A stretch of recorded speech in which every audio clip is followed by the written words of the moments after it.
dia, pessoal. Primeiro, eu queria agradecer a vocês a vir aqui domingo de manhã. Eu sei que não é fácil. Para mim, que tenho que vir aqui de qualquer jeito já não foi fácil, mas eu queria agradecer a vocês. Primeiro, falar que essa palestra sobre codificação segura, na verdade, não é um tema de uma palestra.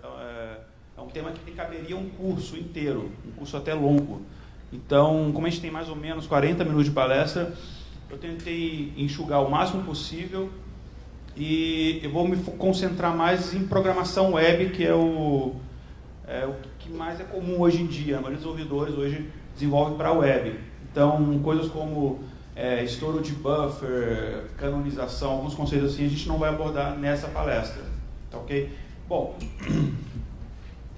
deixa eu falar um pouco sobre mim primeiro. Eu sou um programador há sei lá quantos anos, há muito tempo, acho que quase desde quando eu nasci. Acho que eu aprendi a declarar variável antes de saber ler e escrever. E desde muito tempo eu vejo que essa questão de segurança pouca gente na verdade se importa com isso. Também trabalho com banco de dados, a minha formação inclusive é em banco de dados. Atualmente meu foco maior é em BI, eu trabalho mais com Business Intelligence. Também sou professor da faculdade Vélez IBTA, sou escritor, escrevo artigos para a revista .NET Magazine, antiga MSDN Magazine, e para alguns blogs e sites também. Atualmente eu trabalho numa empresa chamada MPC Global, com sede em Atlanta, nos Estados Unidos. A gente trabalha com BI, com programação em geral, mas um pouco maior é BI. Trabalho para uma empresa chamada TopTal, uma parte de recrutamento de desenvolvedores sêniores. Então, se alguém quiser se candidatar, só precisa ser muito bom e falar inglês muito bem. Tirando isso, não tem muita mais exigência.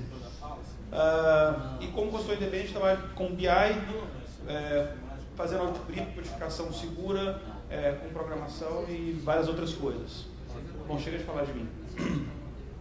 Hoje a gente vai falar um pouco sobre alguns conceitos que envolvem codificação segura. Vamos falar sobre alguns mitos que existem nesse assunto e vamos falar de algumas técnicas de codificação segura e principalmente de algumas ameaças, que muita gente faz algumas coisas e nem imagina que aquilo tem uma falha, uma brecha de segurança muito grande, e alguns outros assuntos que a gente vai abordar no final. Bom, falando sobre codificação segura, uma coisa que muita gente pergunta é por que eu vou fazer o meu sistema seguro? Existem alguns mitos, como por exemplo, fazer um sistema seguro leva mais tempo. Isso não é verdade, né? Depende de como você entende um sistema seguro e quando você implementa isso. Mas no final, um software seguro ele é um software com qualidade. E você tem que pensar num sistema com qualidade. Eu não consigo imaginar um profissional que desempenha o papel dele, desempenha o trabalho dele pensando, vou fazer uma coisa com menor qualidade, fazer uma coisa pior porque eu ganho pouco, porque não tem tempo. Então, não tem muito sentido. Então, um software sem segurança não é um software com qualidade. E quando eu falo segurança, eu não estou falando um software, esse software é a prova de erro. Isso não existe, como a gente vai ver. Mas é um software que eu falo com segurança aceitável, de acordo com o público, de acordo com o que o sistema se propõe. Bom, o erro mais comum é o pessoal achar que você coloca a segurança ao final. Eu terminei o projeto agora, vamos adicionar segurança. Não, se você fizer isso, dificilmente você vai realmente adicionar segurança. O software vai ter várias brechas, porque ele foi feito de forma errada, provavelmente, porque não foi pensado em segurança. Então ele não vai magicamente ser seguro porque você, sei lá, teve sorte, alguma coisa assim. Não. Então, desde o começo, quando eu falo do começo, não é na programação, é desde o levantamento de requisitos, você tem que pensar em segurança. E não é um recurso assim legal, não, vamos implementar segurança na versão 3.0. Não, isso não existe, isso é desde a primeira versão. Uma vez que seu sistema perdeu a confiança, as pessoas não vão mais achar, não, agora ele é seguro. Não, ele perdeu a confiança, ele perdeu a reputação dele, ele perdeu aquilo provavelmente para sempre. É difícil você recuperar isso. A Microsoft bem sabe isso. Eles têm essa reputação de sistemas seguros, e por mais que haja um esforço de uns anos para cá para tornar os sistemas seguros, eles nunca vão sair, provavelmente nunca vão perder esse estigma que eles criaram. Então é uma coisa, é é uma coisa arriscada você pensar em segurança como uma coisa que não é interessante no começo, a gente vai implementar depois, não vamos nos preocupar agora. Quando a gente está em casa, a gente não consegue viver se você não tiver eletricidade, telefone, algumas tecnologias que a gente usa no dia a dia. E para o nosso conceito, a eletricidade é uma coisa que tem que funcionar sempre. 24 horas você precisou, não importa que você está dormindo 3 da manhã, se você precisar, tem que ter eletricidade na sua casa. Um sistema é a mesma coisa, o sistema ele tem que estar disponível a todo momento. Só que se ele não for um sistema seguro, você não pode garantir que ele vai estar disponível a todo momento. Pode acontecer uma falha e ele pode ficar disponível por tempo indeterminado. Então as pessoas têm que começar a entender que um sistema, ele está disponível todo tempo, não é um benefício, isso é obrigatório. E não tem como você pensar nisso sem pensar em segurança. E é muito bonito falar em segurança, aí chega na sua empresa, chefe, não, agora os nossos sistemas vão ser seguros. Mas a equipe não está preparada, porque eles não sabem o que é desenvolver um sistema seguro. Porque eles nunca aprenderam isso, porque não é dado ênfase a isso, não é dado valor a isso. Então não existe como você preparar uma equipe para desenvolver sistemas seguros se você não educar essa equipe, se você não treinar essa equipe. Então não existe um processo de desenvolvimento seguro se você não educar a sua equipe, se você não treinar. E não é um treinamento uma vez, é uma coisa constante. Tem que sempre se atualizar com as novas ameaças, com as novas técnicas que surgem, com as novas tecnologias, etc. Bom, eu costumo dizer que existem 4 certezas na vida. 2 todo mundo conhece. Uma é a morte, todo mundo vai morrer. A segunda é, não importa o que você faça, você vai ser cobrado um imposto por isso. A terceira certeza que todo mundo tem na vida é que os requisitos vão mudar. Não importa como você faça o seu levantamento, é que você pode demorar 3 anos levantando requisitos. Você pode entrevistar 1000 vezes o seu usuário, os requisitos vão mudar. E a quarta certeza é que o sistema é inseguro. Não existe sistema 100% seguro. Mas o nosso sistema de votação, ele é 100% seguro. Não. O que existe é um sistema que tem a segurança aceitável. Ou que a forma de burlar o sistema é mais caro do que você usar o sistema da forma como ele deve ser usado. Mas não existe sistema 100% seguro. Isso é uma lenda. A questão da segurança é uma questão de tempo. O sistema ele pode ser seguro agora, mas daqui a uma semana ele pode não ser, porque podem descobrir alguma falha nele. Então é só uma questão de tempo. Então é uma ilusão achar, não, o sistema ele está à prova de falhas. Algumas empresas já tiveram a audácia de falar isso uma vez e tiveram seus sistemas corrompidos ou a segurança comprometida em coisa de horas. Então isso realmente não existe. Pensando nisso, não tem como a gente dormir à noite pensando, eu ouvi um código, mas eu não estou nem aí para a segurança. E aí muita gente fala, mas eu nunca tive esse tipo de problema. Às vezes você teve, só que você nem ficou sabendo. Então, e se você não teve, foi por sorte. E eu acho que a sorte não é uma coisa que a gente deve confiar na vida. Então, é como você jogar com uma roleta russa, né? Então, não é uma coisa que dá para a gente confiar. Então, sabendo que os sistemas são inseguros, a gente tem que se preparar para isso. E a gente vai falar de alguns conceitos em relação a isso. Como o foco aqui é a web, que alguns autores chamam da World Wide Web, né? A web selvagem, tradução literal. Então, como o foco vai ser esse, vamos falar um pouquinho da web. Que a web, você tornar um sistema seguro, uma prática muito boa é você tirar ele da internet. Porque a internet realmente ela não que vai ser 100% seguro, mas se tornar muito mais seguro. Porque a web ela abriu muitas vulnerabilidades em segurança desde quando ela se popularizou.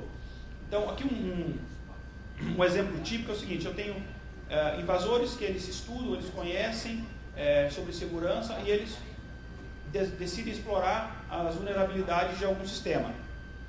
Encontrou uma vulnerabilidade, ele divulga isso na internet, óbvio, vai guardar aquilo para ele. Ele divulga aquilo, um monte de garotada aí que não sabe nada, mas sabe abrir um programinha, executar um script, pode explorar essas vulnerabilidades. Aí aquilo se torna um caos. Aí ela vai, a empresa que desenvolveu o software, correr atrás de uma correção. Isso pode significar dias, horas, ou sei lá quanto tempo, aquele sistema indisponível ou vulnerável. Dependendo de quantas pessoas no sistema, isso pode ser catastrófico. A Microsoft, quando ela estava no período de testes do Windows 2000, eles decidiram colocar um servidor novo na internet, com o Windows 2000, só que não avisaram a ninguém. Só ligaram o servidor e pronto, tinha o Windows 2000. Em horas esse servidor foi descoberto, em poucas horas mais ele já estava completamente comprometido, já tinha sido invadido, enfim, já tinha feito a festa com o servidor. Só que eles não avisaram ninguém, não precisa ninguém saber que o seu servidor está disponível.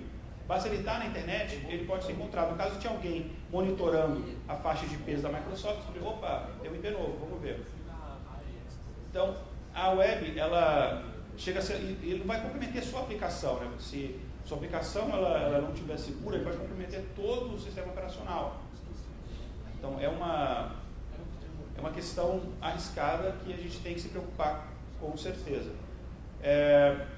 Um dilema, isso aqui é um assunto muito famoso, que existe uma desvantagem de quem desenvolve sistemas em relação a quem tenta comprometer, de quem tenta invadir os sistemas. A gente sempre está em desvantagem.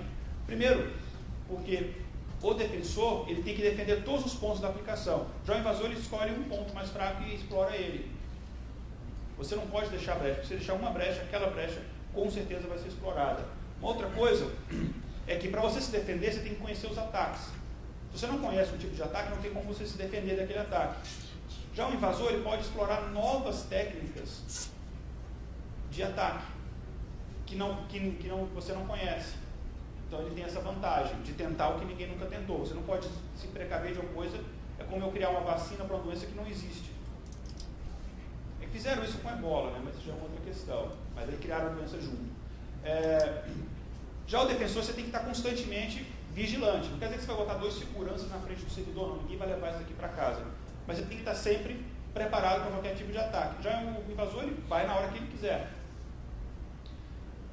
Você, como defensor, você tem que jogar de acordo com as regras. Você não pode infringir a lei.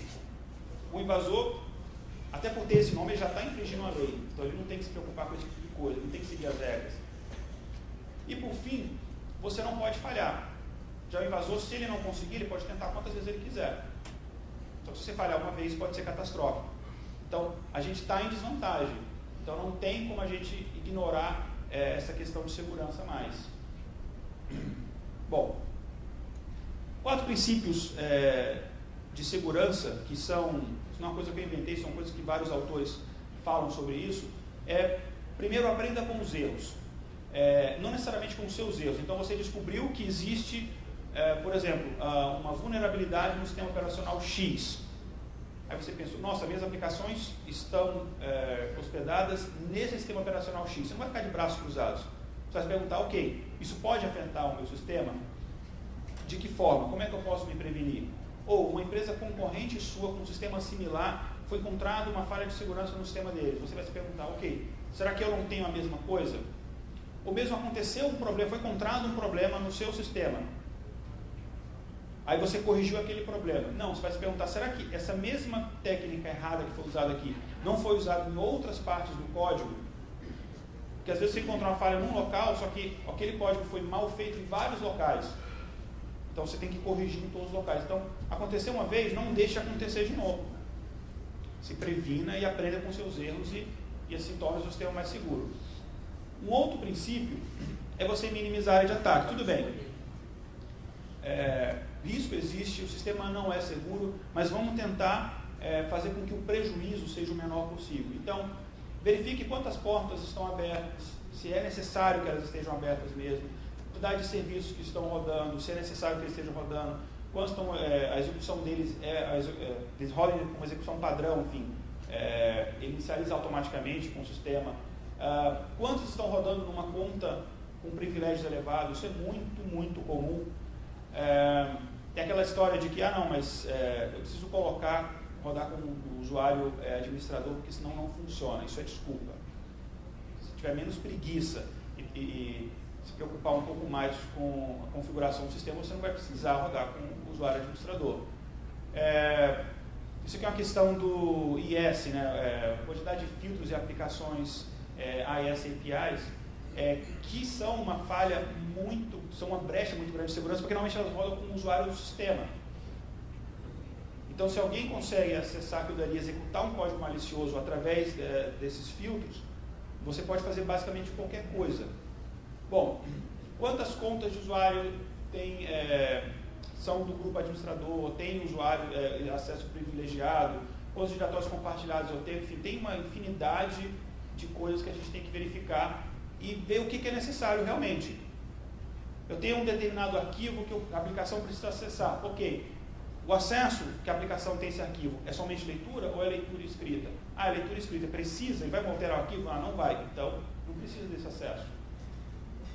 Então, esse tipo de coisa a gente tem que se preocupar. Só dá o acesso estritamente necessário para os usuários e para as contas que vão, para os usuários que vão rodar, que vão fazer funcionar os sistemas. Né? Outro conceito é defesa em profundidade. Eu considero isso um dos mais importantes. Muita gente confia no outro na questão da segurança. Não, a coisa que eu mais escuto é, não, eu estou seguro porque nós temos um firewall. Agora eu vou falar a palavra que eu queria falar, mas enfim, e daí? Dá uma fornada boa. É uma segurança muito falha. Tá, e se o firewall for comprometido? E aí? As portas são todas abertas, podem fazer o que quiser. Ou não, nós usamos SSL. SSL não previne contra um monte de tipo de ataque, acho que eu vejo todos.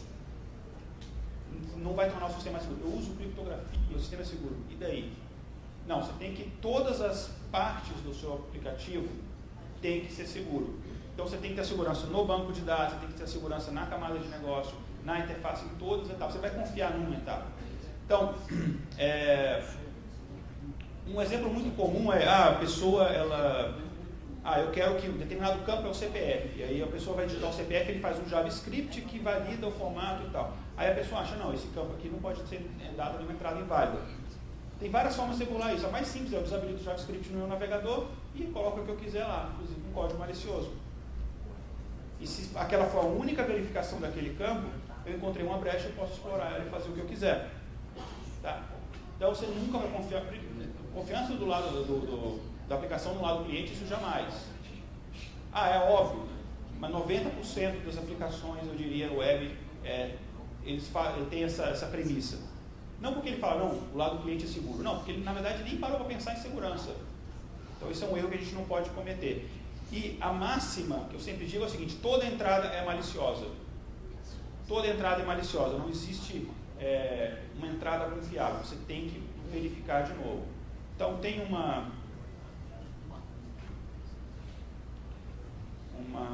daqui a pouco eu vou mostrar uma figura que ele ilustra essa questão das entradas e a validação disso.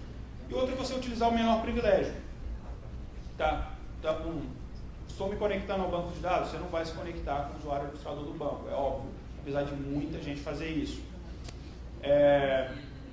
A minha aplicação, ela precisa acessar esse e aquele diretório, então ela só vai ter acesso àqueles diretórios, ela não vai ter acesso aonde o que ela não precisa. Tá?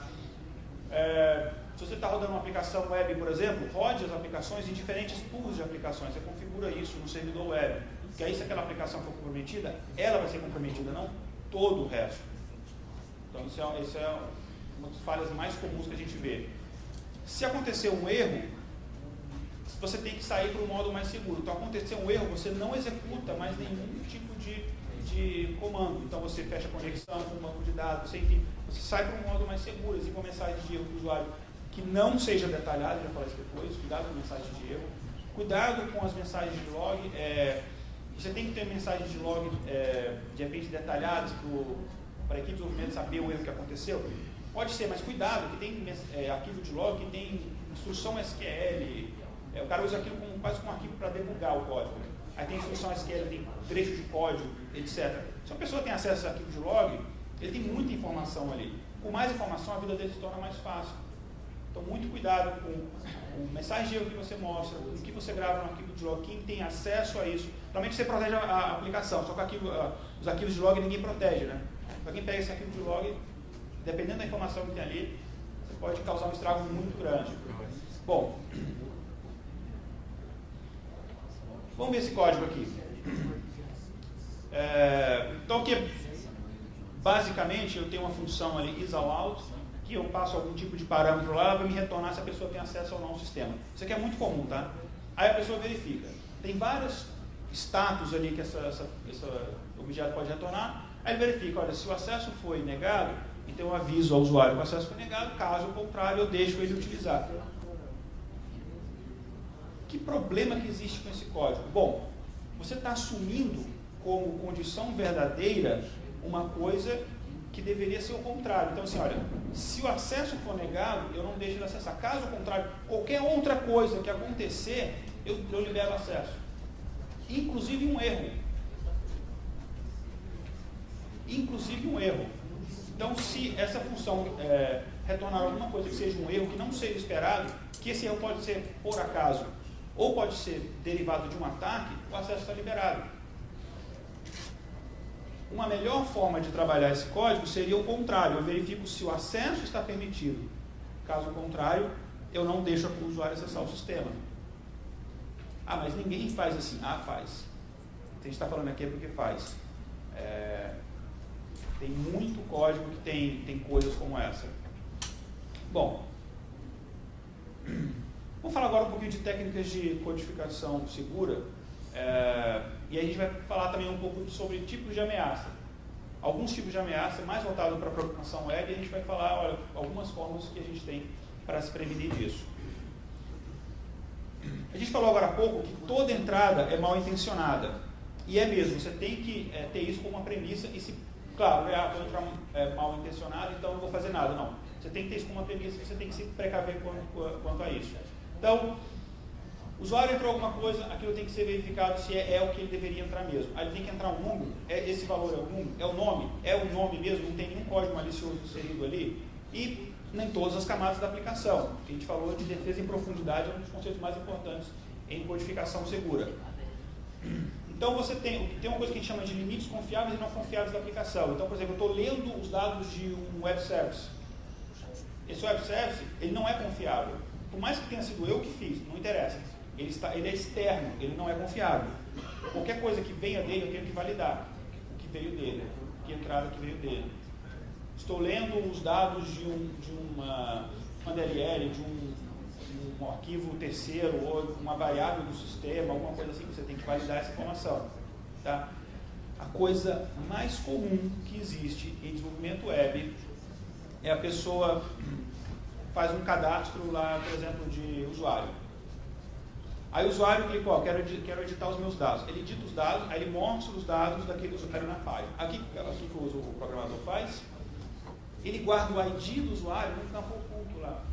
Pega aquele campo oculto no HTML e guarda aquele ID do usuário. E aí na hora que ele for editar, ele tem aquele ID e ele consegue editar os dados daquele usuário. Pois é, e se a pessoa pegar essa página, que tem esse campo oculto, que acho que mais de 90% dos sistemas web com cadastro fazem isso daí. E se eu pegar essa página, eu salvar na minha máquina local, eu pegar esse campo oculto, eu mudo para um outro ID de outro usuário, e aí eu posso alterar, por exemplo, a senha desse outro usuário, que é o usuário que eu quero ter a senha, altero para a senha que eu quero, que eu sei, mudo só um parâmetro para executar aquilo no servidor lá, e diria que em 1 minuto de trabalho eu alterei os dados de um outro usuário. Muito fácil. Não armazene informações que a pessoa poderia mudar num campo oculto. Então aí, o que você deveria fazer? Ah, mas eu quero armazenar no campo oculto, eu quero, você faz aquela birra, não, eu quero. Ok, mas valide então. Antes de você alterar cegamente, valide se aquele ID daquele usuário é o ID do usuário mesmo original, se ele não foi corrompido, se aquela informação não foi alterada. Então, todo mundo se preocupa sempre com a query string, né, com os dados que eles passam na URL, mas tem outras informações que você confia, mas fui eu que escrevi essa informação, tudo bem, mas ela pode ser alterada facilmente, então você não confia nela. Então não é nem nada que é externo, a mesma coisa que você gerou no seu sistema, mas o cliente consegue ver aquilo de alguma forma, você tem que se preocupar com isso. Tá? Tamanho de campo numa página, isso é um problema muito comum. Eu tenho um cadastro, por exemplo, de cliente, aí o nome do cliente no banco de dados, por exemplo, pode ser no máximo 50 caracteres. Eu tenho que verificar, antes de mandar essa informação para o banco, que é realmente 50 caracteres. Porque dependendo de como eu executar esse SQL, a pessoa pode simplesmente botar um tamanho maior do que isso para gerar um erro, e através do erro, se você não formatou a mensagem de erro, ele consegue saber o nome das suas tabelas, dos campos, e aí, sabendo isso, ele faz o que ele quiser. Se chegou ao ponto dele executar um código, tentar realizar um cadastro, ele ver aquela mensagem, quer dizer que seu código não está seguro. Se ele conseguiu ver o nome das tabelas, o nome dos campos, aí ele faz o que ele quiser. Não só comprometer o banco, ele compromete qualquer coisa que ele quiser, dependendo do privilégio que você deu para a aplicação interfacear com o banco. Então isso é só um exemplo, na verdade, mas você nunca pode confiar nas entradas. Tá? Até processamento de arquivo. Vou processar um arquivo. Eu tenho um exemplo que aconteceu alguns anos atrás. Tinha uma empresa, eles tinham um sistema, era uma loja virtual hospedada num servidor, não vou falar o nome, mas num servidor muito grande e popular aqui no Brasil, e estava hospedada a aplicação lá. E aí tinha uma área que as pessoas entravam, os vendedores entravam, eles tinham um arquivo Excel com a lista de produtos e preços. Aí ele carregava aquele arquivo Excel e atualizava os preços. Nenhum problema. Só que uma vez um vendedor pegou e foi processar um arquivo Excel com 1000 linhas, o que não é muito se for pensar bem, tinha 1000 produtos para processar esse arquivo. Só que esse processamento, o jeito como o código foi feito, era um processamento lento. Ele ia percorrendo linha a linha e verificava se aquele produto existia e alterava o preço. Esse processamento lento fez com que não só a pequena aplicação travasse, mas o servidor inteiro travou. Eu estou falando de 1000 sites que ficaram fora do ar. 1000 sites. Então, do ponto de vista da codificação, que é o nosso foco aqui, é óbvio que, além de validar se o arquivo é do tipo correto, etc., uma das validações que tem que fazer é o seguinte: olha, qual o tamanho dele, por exemplo? Roda ele num processo, numa thread separada. Então, tem algumas práticas que a gente tem que fazer. Não simplesmente, peguei o arquivo, eu confio nele, eu vou processar esse arquivo. Não. Isso não foi um ataque que a pessoa fez, foi o acaso, mas poderia ter sido malicioso. E aí, nas linhas do Excel, poderia ter, por exemplo, algum código. Em vez do nome do produto, poderia ter uma instrução SQL maliciosa. Então, não pode confiar nas entradas, seja um arquivo, seja qualquer coisa.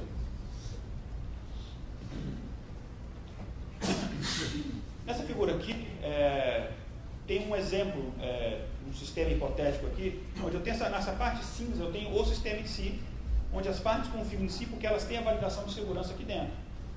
Então, eu tenho um serviço, por exemplo, que acessa os dados, mas eles foram feitos de forma segura, então eles confiam entre si. Eu não preciso de uma verificação adicional. Eles já têm as verificações das entradas, são maliciosas ou não, do acesso, etc. Só que qualquer coisa externa a isso, eu tenho que validar. Então, essas bolas azuis são verificações. Então, o ponto onde eu verifico a entrada, vejo se não há nada de malicioso ou diferente ali.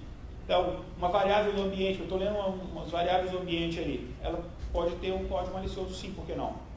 Ou uma máquina do cliente está acessando o sistema, ou um arquivo externo, uma DLL, um arquivo de configuração, qualquer coisa. Tudo que é externo, você vai ter que validar. Não que interno você não tenha, mas partindo da premissa de que você já desenvolveu um código pensando em segurança, a sua parte interna está mais segura.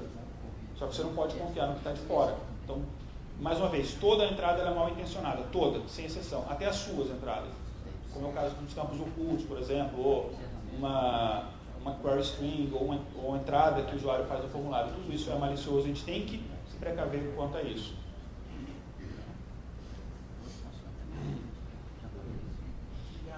E esse código aqui, tem algum problema? Então, basicamente, aqui eu tenho estou verificando se um arquivo é válido, né? Então, eu não quero nenhum arquivo executável que seja enviado pelo usuário. Então, eu tenho uma lista aqui, né, um array com arquivos não confiáveis, né? E aí eu percorro essa lista e se o arquivo, essa extensão do arquivo é uma dessas, eu digo que o arquivo não é válido. Caso contrário, esse arquivo é válido. É o mesmo caso do outro código que a gente avaliou. Você está verificando o que é inválido, sendo que você deveria verificar o que é válido. Porque aí você pode ter esquecido algum outro tipo de arquivo. E aí a pessoa pode, é uma brecha, a pessoa pode exatamente mandar aquele tipo de arquivo, aquele tipo de extensão, por exemplo, que você não verificou. Então, uma forma melhor, esse código tem alguns problemas, óbvio, mas focando exatamente nesse conceito, uma forma melhor seria eu colocar quais são os arquivos que eu aceito. Mas a lista é muito grande, não seja preguiçoso, tudo bem, a lista é grande, eu vou fazer. Então, essa é uma forma melhor. Tá? Bom,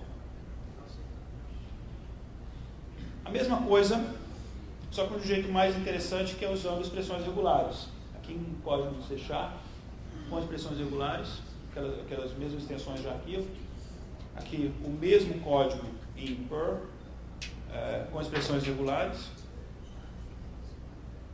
Então, expressões regulares é uma forma mais inteligente de ficar fazendo o loop, percorrendo aquele código. Então, aqui é uma forma mais elegante da gente fazer. Tá? Bom, sobre banco de dados, que é uma questão das mais importantes. Algumas dicas, né? E aqui tem alguns códigos especificamente em C# como exemplo, mas não quer dizer que você pode aplicar isso em qualquer linguagem. Então, um exemplo, todo mundo sabe que você não pode se conectar ao banco, sua aplicação não pode se conectar com o usuário administrador. Outra coisa é que o usuário administrador não pode ter uma senha em branco, que por algum motivo que eu não entendo até hoje, era o padrão na instalação do SQL Server, por exemplo. Tudo bem, aí você confia, não, o meu DBA, o cara é gente boa e tal, ele não vai fazer isso. Tá, será? O seu código tem que verificar aquilo de novo.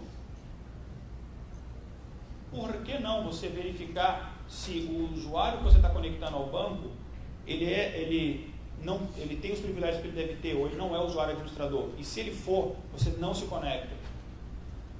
Para você não dar brecha para algum tipo de catástrofe maior. Um usuário com privilégio maior, ele pode fazer um estrago muito maior do que um usuário com privilégio reduzido. Então, esse aqui é um exemplo de uma instrução que você pode colocar na assinatura de um método em C#, que ele verifica, ele só permite o acesso ao método se a senha do banco lá não for em branco. Bom, todos os dados, a gente falou isso várias vezes, eu estou falando várias vezes porque é importante, aí se eu chegar no final ninguém vai falar, eu não lembrei. Não, vocês vão lembrar que eu vou falar isso 10 vezes. Você valida os dados antes de você utilizá-los. E aqui especificamente com o banco de dados é óbvio. Como até vocês viram em palestras ontem, quando você... O problema do banco de dados não é nem você comprometer os dados, que já é muita coisa. Não. O problema é que você tem acesso a todo o sistema operacional. O SQL Server, por exemplo, ele tem procedures que você executa comandos do sistema operacional que você quiser. E você faz o que você quiser. Então é óbvio que a segurança do banco é uma das mais importantes. Arquivo de configuração, por exemplo, onde você tem a string de conexão com o banco, alguma coisa assim, você vai criptografar isso. Vai tornar 100% seguro? Não, porque isso não existe, mas vai tornar muito mais seguro. Isso está dando mais trabalho para quem quer comprometer o seu sistema. Uma boa ideia é você fazer uma autenticação integrada com a autenticação do sistema operacional. Então, o meu usuário é o mesmo usuário que se conecta ao banco. E esse usuário vai ter acesso limitado ao banco de dados. Até por uma questão das mais importantes de segurança, que é, tudo bem, aconteceu um problema, você tem que saber o que aconteceu, como aconteceu, quando, por quê, quem, você tem que ter registro do que aconteceu. Então, cada usuário se conectando com o seu próprio usuário, é mais fácil depois você fazer uma auditoria e saber qual foi o usuário que provocou esse dano. Tá? Por incrível que pareça, ainda é muito comum as pessoas montarem instruções SQL no código e executarem elas diretamente no banco de dados. Bom, isso vocês viram até uma palestra muito boa ontem, que isso é uma falha terrível de segurança. Você tem o SQL Injection, que você pode fazer muita coisa você pode comprometer o sistema operacional inteiro por causa disso. Então, use Store Procedures. Isso deveria ser óbvio, ainda não é. Então, vamos tornar isso um padrão de desenvolvimento. Tá? Aí você tem uma camada a mais de segurança. Você está passando as informações para o banco através de parâmetros. Você não está executando uma instrução no banco diretamente, que pode ser uma instrução maliciosa. Falei já várias vezes, jamais conecte ao banco com o usuário administrador. Se acontecer um erro, você vai formatar a mensagem de erro que você vai mostrar para o usuário. Você não vai confiar na mensagem de erro que o sistema vai te mandar, porque ela pode ter detalhes, ela pode ter nome de tabela, pode ter nome de campos. Você vai formatar a mensagem e dizer o que você quer dizer para o usuário, que é o mínimo possível. Estou usando a conexão com o banco de dados, terminei de usar, fecha a conexão. Quanto menos tempo a conexão ficar aberta, mais seguro é. Isso tem que ser uma prática. Bom, tem outras questões também que são benefícios você fechar a conexão antes, mas segurança também é uma delas. SQL Injection é só um exemplo que a gente tem que falar disso quando a gente fala em codificação segura, mas eu não vou me aprofundar se tiver uma palestra sobre isso, mas só um exemplo dos mais simples. Então eu tenho, por exemplo, um SQL aqui qualquer, né, onde eu estou concatenando o valor ao meu SQL. Então eu quero pegar o ID do usuário, onde o nome é o valor de uma variável.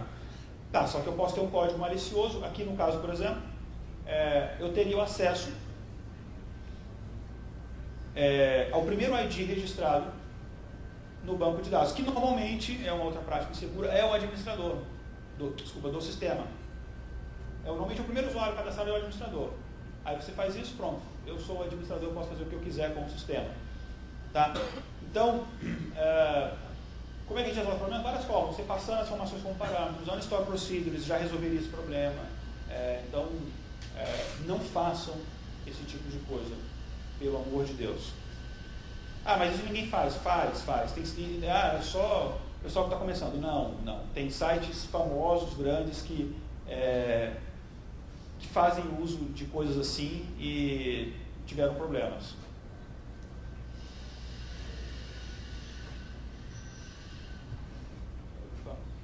Passei demais.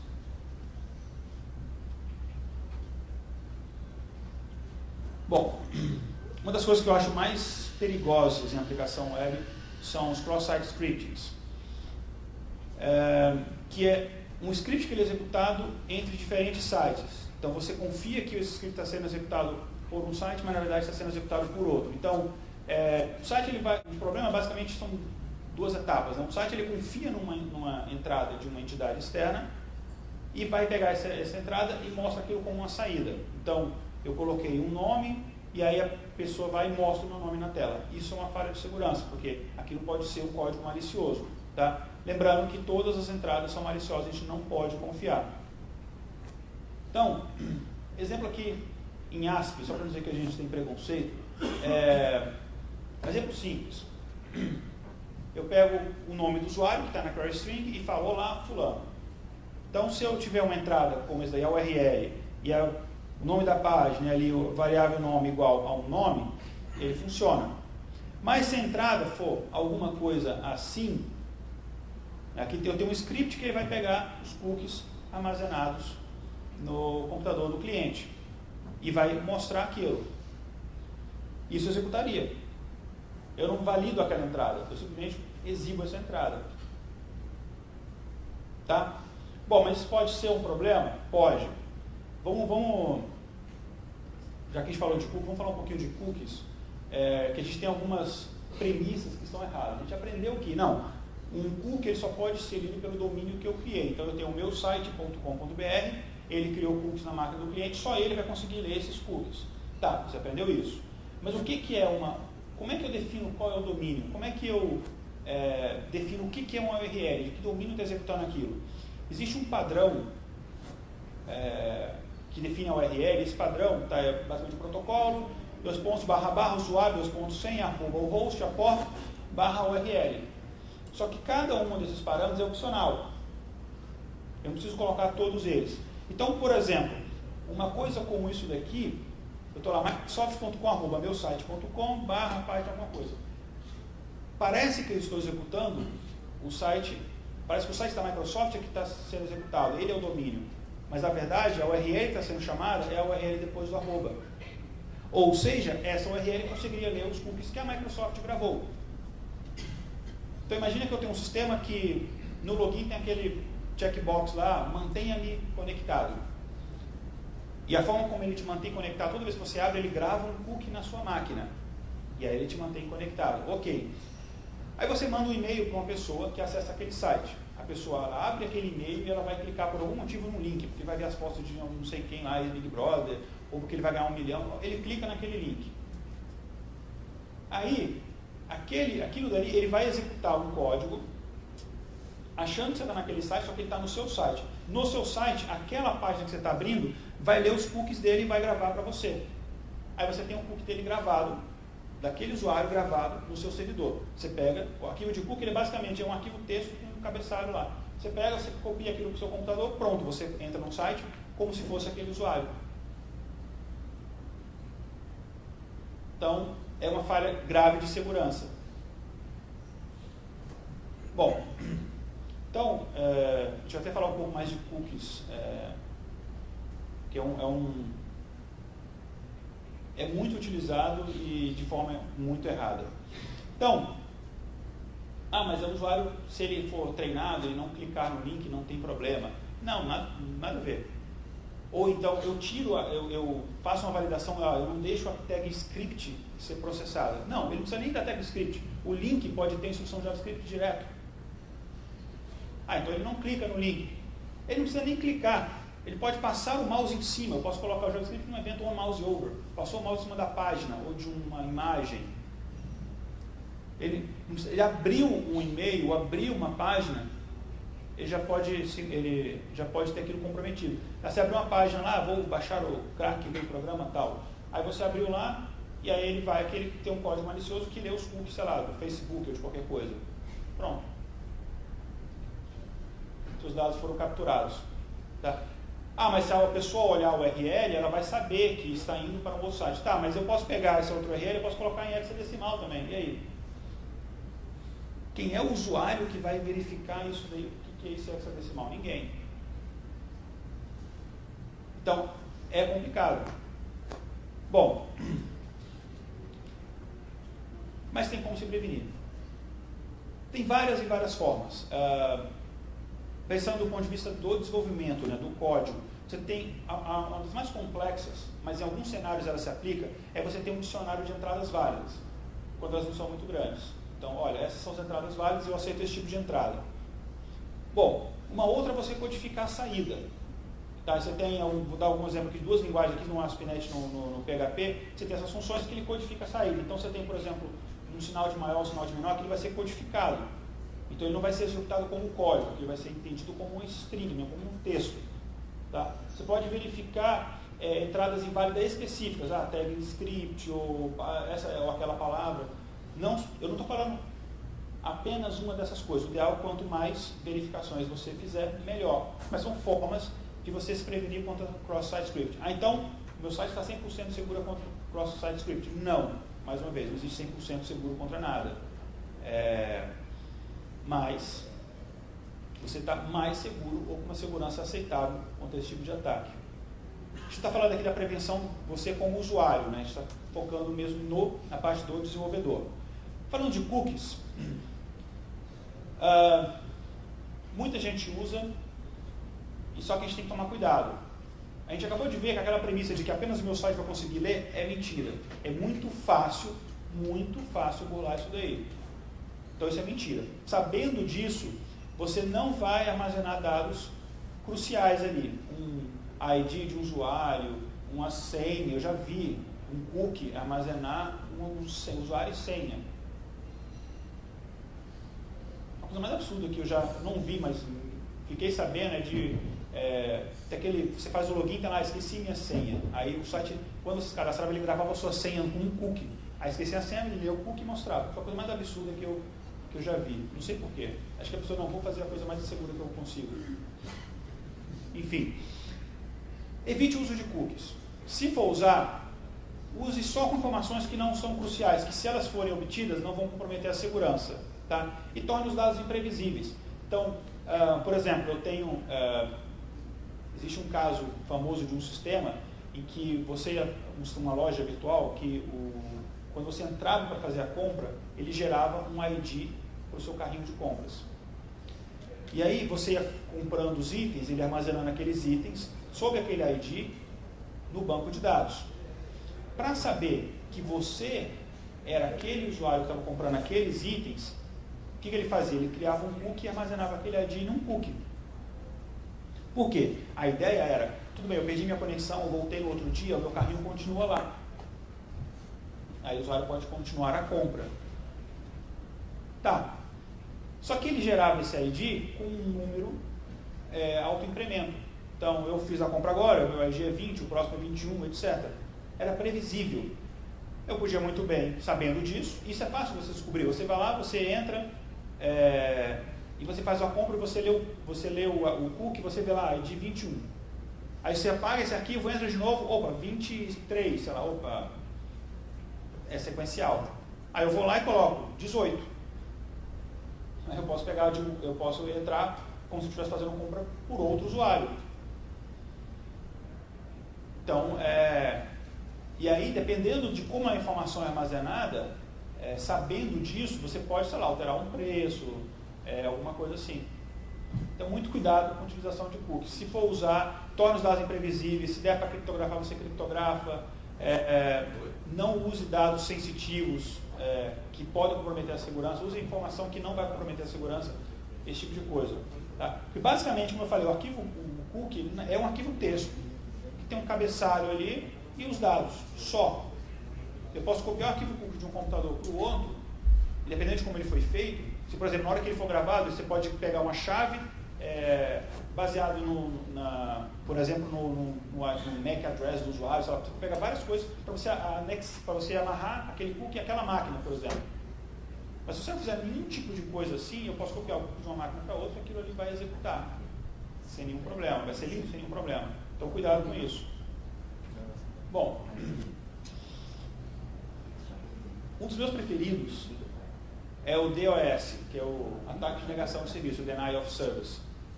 É um dos mais fáceis de fazer, o que muita gente nem considera isso um ataque, mas é um dos mais críticos, que você torna o serviço indisponível. Tá? Então eu posso, por exemplo, processar um arquivo muito rápido, que faz o sistema operacional ficar lento, ou uma entrada muito longa, que dependendo como o código foi feito, aquilo o sistema fica lento, e aí eu posso travar o sistema. Tem várias formas. Pensando em código seguro, a coisa mais fácil de você se prevenir contra isso é validar todas as entradas. Tá? Isso é a forma mais fácil de se prevenir quanto a isso. Bom, para fechar, só alguns outros tópicos aqui. Uma coisa é o seguinte, a gente sempre tem que pensar em segurança desde o começo, desde o levantamento de requisitos. Mas você também tem que testar, tudo tem que ser testado. Se você não testar, você não sabe se aquilo realmente funciona. E teste de segurança não quer dizer, eu vou ler o código e ver se ele é seguro. Não, isso não existe. Você tem que testar a segurança mesmo. Tá? Então, uma coisa é, por exemplo, você tem que criar um plano de teste e nesse plano de teste você tem que decompor o seu aplicativo nos componentes.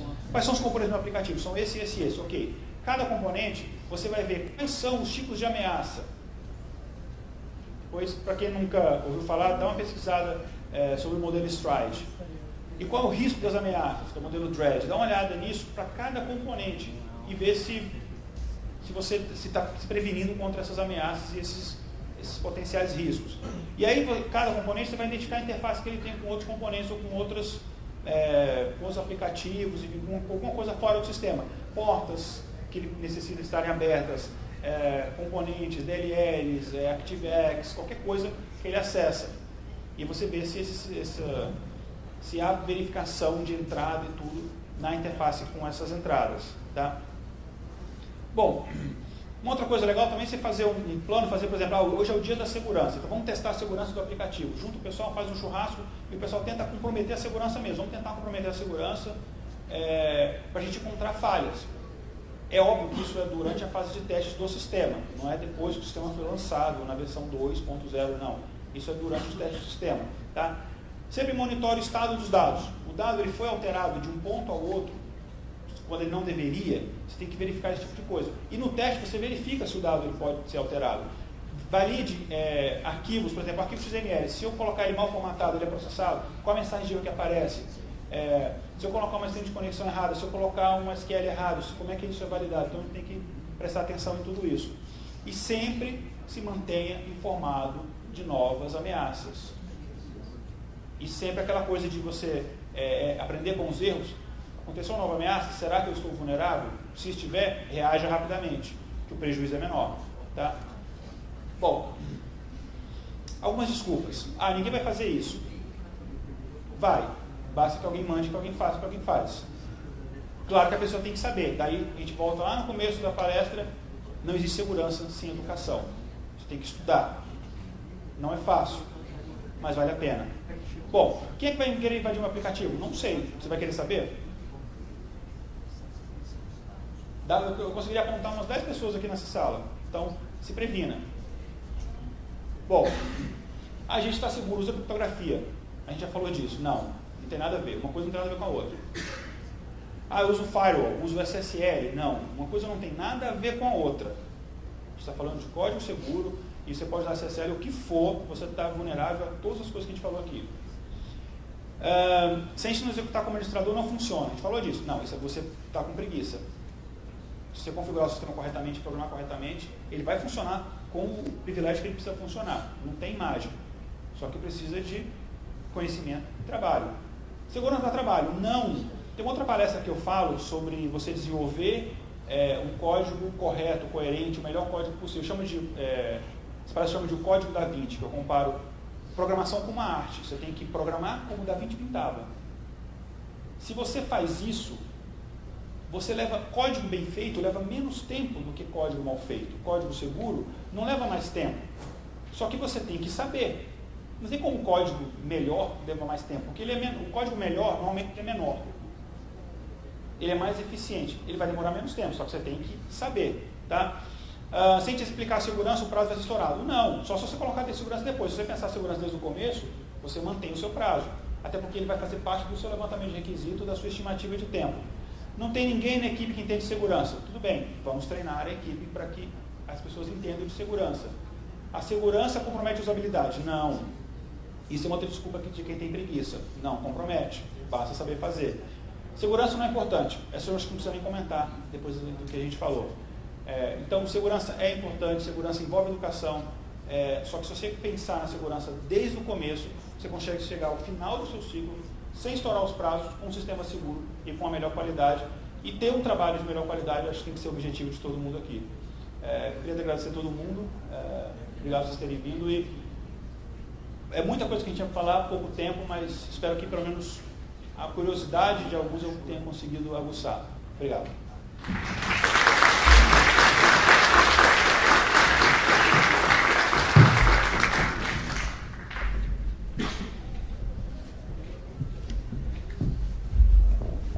Pessoal, alguém tem alguma pergunta? Não? Obrigado. Obrigado, pessoal.